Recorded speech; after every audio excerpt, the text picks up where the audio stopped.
Hi, everybody.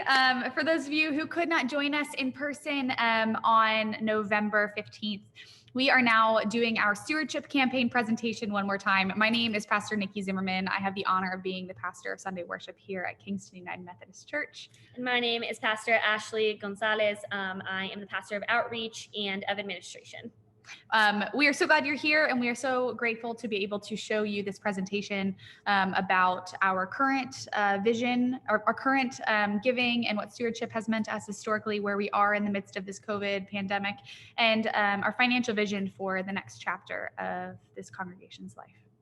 I'm not going to share my screen with you so that we will go into a very small corner and you'll be able to see our presentation.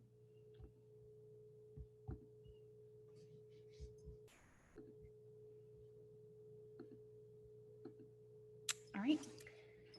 Okay. Let me just let this load. So as Pastor Nikki said, this is our stewardship campaign. This is something that we do annually, and this year we're doing something a little bit different by having a full-on presentation to show our budgetary breakdown, to talk about our vision for the upcoming year. So thank you for being with us during this presentation. During this congregational meeting, our agenda is going to begin with Kingston's core values. These are 9 values that Kingston holds near and dear to our hearts. Then we're going to move into your generosity, all that you've given for this past year, of your time, of your treasure, of your energy. And this place would not be possible without you. Next, we're going to go into KUMC at a glance, all of the outdoor services that we've done, the service opportunities in our community, all of the ways that you have given to this community, without which people would notice that we were not here. Then we're going to go into how weekly giving has gone on in the year 2020. We have a nice little breakdown for you of what that looks like. We'll move on to this upcoming fiscal year's 2021 goals, what our financial goals are, what stewardship will look like, and what we need to meet for this upcoming year. And that's how we're going to end, looking ahead. Friends, here are our 9 core values. Pastor Ashley and I will go back and read them back and forth. Join with me as we remember who it is that we are. Tethered. Who we are and what we do are anchored to our identity in Jesus Christ. While other things compete to define us individually, as a church community, we exist as a place to remind all people that there's a secure home in Jesus Christ, regardless of anything they have or haven't done. Hospitality. Our circle is always open, and we all work to ensure that every person we encounter feels welcomed and loved. Hope. We strive to embody the hope we find in the life, death, and resurrection of Jesus Christ. Grace. Grace is offered to us through Jesus Christ, so we bring that same freedom to the gifts that we give to others. Resurrection. We participate in God's work to bring healing and new life where there are broken places. Creativity. We recognize that our creativity comes from God. We say yes to the wildness of God's creativity in each of us. Good neighbors. Kingston seeks to be a church that if our doors are closed, as Ashley just mentioned, the community would notice. We strive to strengthen our roots by supporting the local economy and serving the people of Kingston. Last but not least, we are a ministry of all believers. Kingston could not exist without the hands of many. We believe we are called to a load-bearing role of the church and ministry in our lives through good stewardship of our time, talents, and gifts. So in placing these on this slide that you see in front of you, Ministry of All Believers went last today, though it usually comes about the middle when we talk about our core values. The reason it goes last is because we are reminding ourselves of the fact that this is, in fact, a load-bearing community. And remembering that this community, one of the most beautiful things is that we give and give freely because God has given so very freely to us. Thank you for your generosity. 2019 was our biggest stewardship campaign, and that has carried through to 2020. And here are some photo evidences of that very thing. Your in-person worship, your volunteering, your giving of hot meals and bagged lunches and clothes to those who are in need. We just want to thank you. we really want to sit in this moment where we are recognizing that this church is exceedingly generous, to our amazement, time and time again. And we seriously would not be able to do what we do without your giving hearts. So thank you. What we're going to do now, where we're headed into, is a bit of a remembrance, a collective remembrance of what we have done, or if you haven't been able to join us in all of the various creative, socially distant ways that we have been doing ministry in the past few months during COVID, and we're going to tell you and give you some highlights. This is to show you what your generosity has done in these past few months. As the world has languished and lamented, we've been hard at work. And we've been doing a lot of ministry in really creative ways to really cater to the need and the deep need in this community and in this larger world. First off, you are seeing 2 of the 3 new members. We sent Pastor Harlan home. He preached a sermon today, so we said go get some rest. But we are 2 of the 3 new members of your pastoral leadership team. So in the midst of this pandemic, there was a transition. And so we are grateful to now be in the positions that we are. But this comes at a really interesting time. We, because of your generosity, have been able to do outdoor community events, from our Fall Arts Fest to outdoor worship. And we also have had a revival of a youth group. We have been doing youth events in the past few months that we'll talk a little bit more about later. Spiritual formation, we have been doing Jesus and the Disinherited small group. We have done different racial justice oriented and anti-racism workshops in the past 6 months, and also been continuing our prayer meetings and our Lectio Divina meditation group. We also have been trying to use our space and steward this space well. We've opened the chapel, the sanctuary up as a chapel prayer space during the election week. We also have been allowing folks to come in here and asking for donations if people are using our study space, our fellowship hall, and our Anderson House as study spaces. And then last 2 are really big ones. We have had the privilege of serving alongside a church in Trenton to do many different things. We're about to show you some pictures from those different partnerships. And then last but not least, we have had the opportunity to baptize 2 different babies into our congregation in the month of October. So here are some photos of the service that we have been able to do in the past couple of months. The first picture right here, this is from our partnership and our service opportunities that we've done a handful of times at the Welcome Place, which is an outreach that comes from a New Brunswick Methodist church. New Brunswick is a food desert, and this church opens its doors a couple times a week to provide hot meals to anyone who needs it. And Kingston has partnered a handful of times in serving that particular group of people in New Brunswick. Right here, you were seeing tons and tons of clothes that you, the people of Kingston, have donated in the past few months. We've donated a tremendous amount, over 35 bags of clothes in the past few months, to the ministry of St. Bart's Lutheran Church in Trenton. They open up this closet, as you see, a couple times a week to anyone who needs winter clothes, new clothes, spring clothes, fall clothes, for free. And that comes and has come in part from you all. Right here, this is from a mass food drive that we participated in the summer months. Kingston joined a network of other churches in providing 2 weeks worth of groceries for over 700 families in the greater Trenton area. And I'm pleased to say that your generosity went directly into folks, the pantries of folks who needed it most in that area. And then last but not least, and most recently, we also partnered with the same church, St. Bart's in Trenton, to provide 50 bagged lunches for folks who needed it. That was only a handful of weeks ago. And so we thank you for your generosity, of those who prepared bags and also those who sent in money so that we could prepare bags. We thank you. KUMC at a glance.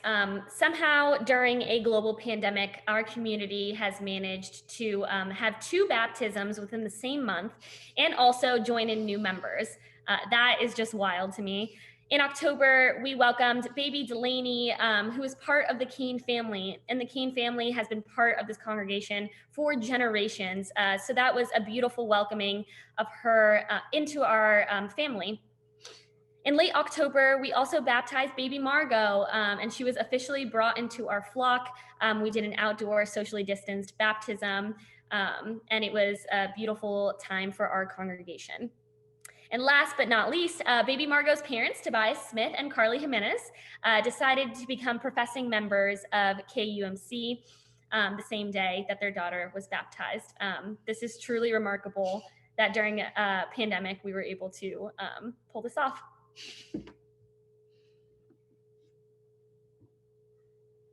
Okay, and here we have some of our outdoor events that, again, we've been able to do during the time of COVID. On the top upper left, we have a photo of our outdoor worship. And these have been possible because of your generosity in giving, and also because of some grants that we have applied for and have won. So we were able to purchase new webcams, new microphones.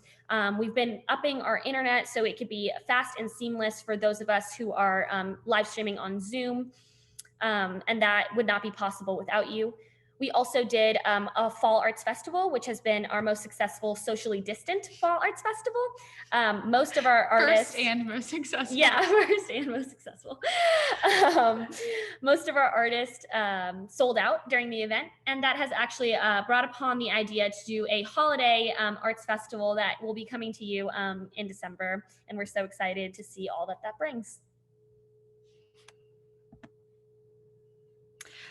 We have been, we've experienced, we are thrilled to say we have a youth group at Kingston for the first time in a really long time. Yeah. As you'll see on the left are two kiddos, the Arevalo kiddos. That's Mike and Riss Arevalo. Their older sister Hunter is now in college.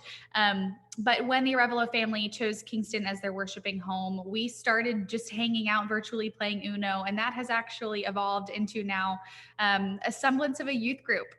We have invited other teens in the area to participate in fun socially distant things like the Great Kingston Baking Show that you see in your top right corner, and then the pumpkin decorating competition that you see in your bottom right corner. Friends, this has been, again, one of the most surprising and greatest joys of our time of COVID, of doing ministry at COVID, is getting to know these young people and forming relationships with these young people and bringing them into this congregation as like full partners of the ministry that is KUMC.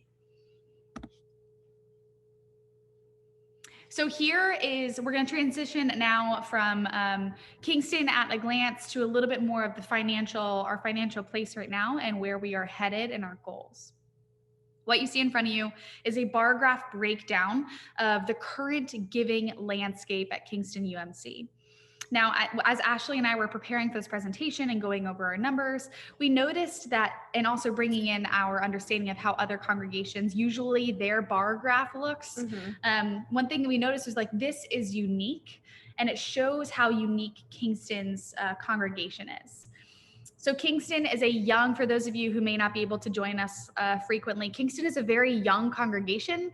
We have a lot of grad students in our congregation. We have a lot of young families in our congregation. And so what you see here in front of you is higher numbers on the left side. And that is simply because more of our congregation is on the younger side and can only give a certain amount by being in grad school or starting first-time jobs or only having been in certain vocations for a few number of years. This is pretty indicative. This is a very rare breakdown bar graph, and is very indicative of the fact that we are a very unique congregation. Unique, just broadly speaking, from like a broad mainline look. A lot of times mainline churches do tend to skew older, but the ministry of Kingston United Methodist Church is really blessed to have a multi-generational or intergenerational context, which you can see at display in our giving. Okay, so getting to the good stuff, this is Kingston's operating budget for 2021. I do want to give a little bit of clarification to that title. So because Pastor Nikki, Pastor Harlan, and I are part of something called the Mosaic program, where seminary students are called to pastor Methodist churches in the area, in the greater New Jersey area. We are on contract from the beginning of fall, kind of when the school year begins, to the end of the spring in 2021. And so this is a reflection of that time period. So it does include money from 2020 as well as 2021. Our total operating expenses right now are $87,017. And the largest chunk of that is our payroll expenses. Kingston is known for having building great leaders and having great leadership. And these are the expenses that are split between Pastor Nikki, Pastor Harlan, and I. It is also reflective of Nikki's 18-month contract as opposed to Harlan and I's contract, which at this point is 9 months. And so we believe in paying our leaders well, and this is the amount that is split between the three of us. Next up is our GNJAC fees, which are our conference fees. I'm going to touch a little bit more on this because if you did quick math, you'll realize that we are over the 87,000. And these fees might look hefty, but they actually go to a lot of great causes. And so our church believes that in so far as we can give the maximum amount of fees, we will continue to do so. These fees fund the global church and projects that we're doing on a mass scale.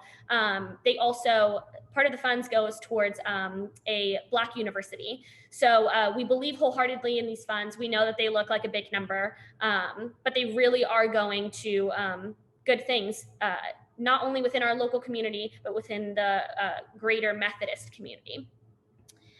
The third largest little pie is utilities. We are part of a historic church, and historic churches have many things to be fixed. And so this amount goes towards our utilities, our maintenance, upkeeping Anderson House, upkeeping our kitchen to code, and making sure that this place is running as well as it possibly can.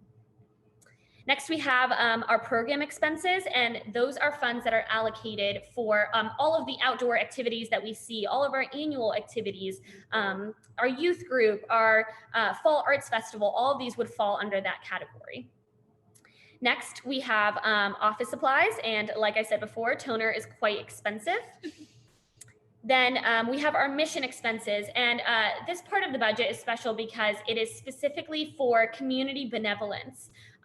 Just this morning, Pastor Harlan encountered someone who was in financial need, and because we have this budget set aside, he was able to give to this person, and that's exactly where it would come out from. And last but not least, we have our insurance.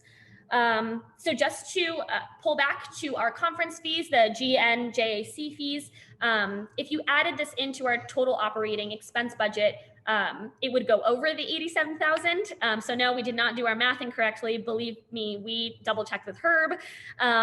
But these expenses are not calculated within our operating expenses. They are aside from that, although there are still fees that need to be paid. And so because of these fees, we are currently operating at an $11,000 deficit. We're going to talk more about how we plan on tackling that debt so we can steward this church as great as possible. But for full transparency, because of those fees, we are operating at $11,000 deficit. Also, if you're wondering what GNJAC is, it's Greater New Jersey Annual Conference Fees. So folks, here are our goals, and they come threefold, as you'll see in front of you. After reviewing our finances and our budget for this upcoming year and our budget for this past year, Pastors Harlan, Ashley, and I met with Herb, and then I met with Admin Council, and this has been, we've been co-creating these goals for a while, and these are what we have come to. We believe that they will set us up for success, financial success, walking into this next season, and they're also realistic. Mm-hmm. Here they are. 1, we would like 5 first-time pledges. A first-time pledge is somebody who has never given in a continuous way. So on our website, on our giving website, which will be linked somehow to this YouTube, on our giving website, there is a section down at the bottom that says specifically make a repeat offering. That is a pledge. Even if you come to church every single week and give $10 or $50 or $100, that is not technically a pledge. The reason why we are pushing hard for pledges, and please jump in, is that we are, it is a way for the church to bank on that money to have some sort of stability going into this next year. It provides us with the financial stability, the sustainability as well, to go, okay, well then we can pay this amount and we can pay this amount. It helps us to co-create our budget for the next year together. So looking at our attendance and looking at our new membership and many different factors, we have said 5 is a very doable and a number that we feel very confident in for first time pledges. The second thing is we are asking everybody to take a step. Now, what that means, I'm going to talk about a little bit on this next page, but we are asking everybody, if possible, to take a step or 2 up the ladder that I'm about to show. Now, we want to also carve out space to recognize that this month, this season, this year has been a financial hardship for so many people. And so if you are not able to take a step, if you are not able to maybe even maintain the step that you are currently giving at, that is okay. What we are doing, what we are asking is, if that is the case, is to join with us in getting creative, which is our third goal. Now, normally, pre-COVID days, one of our biggest sources of revenue as a church was to rent out or to accept donations for our space. So space for piano lessons in the sanctuary, space for vocal lessons, space for different support groups, space for the kitchen. There are tons of different groups that used to, private and larger groups, to use our space, and we would accept donations on their behalf. Because of COVID and because of people needing to comply and keep themselves safe and other people safe, those groups simply aren't meeting, which has caused a dip in our income. So if you are unable to financially take a step, one thing we're asking you to do is to co-partner with us in creating a more scrappy way of giving. Here's what I mean. If you know of somebody who is needing to rent kitchen space or rent piano space or rent space in general, please send us their information or connect us. That would be our joy. If it is going to be a safe, socially distant type of space rental, then we would love to be connected in that way. The other thing that if you can, if you are an electrician or a mechanic or have some skill, talent, expertise that you can lend to this church in lieu of taking a financial step, we also welcome that as your offering and your partnership in this ministry and stewarding this church well. Also, if you know of any organization that is giving grants out, or if you know of a person who is particularly generous and philanthropic, we also welcome and think that they would partner with Kingston, then we welcome that connection as well. Because we have, and we want to be super clear about this, as Ashley mentioned earlier, since pivoting to online ministry and COVID ministry, we, as many other churches have across the country in this denomination, and really just largely speaking, experienced a financial a dip in giving. And this congregation is just about as resilient as they come.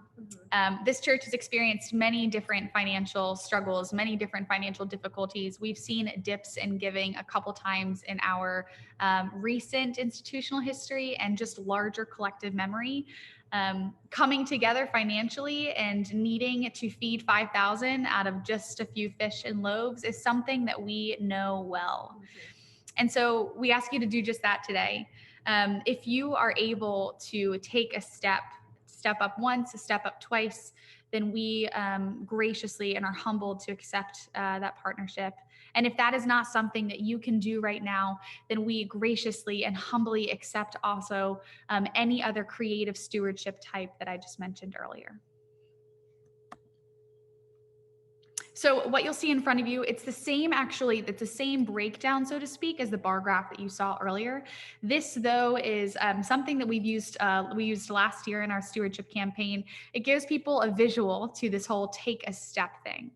So this is a breakdown of our 24 givers, 24 people in our congregation who have made a pledge last year. And so this is the breakdown of how many people give what per week. So 5 people give $1 to $10 per week. 2 people give $11 to $18 per week, 5 people. So you'll see again, like we talked about earlier, that the more people on this lower side because of Kingston's young context. So what we're asking of you is if you are able to identify where you are on this ladder, to take a step up, this is what we mean. To take a step up 1 or maybe even 2 categories if you are able to do so.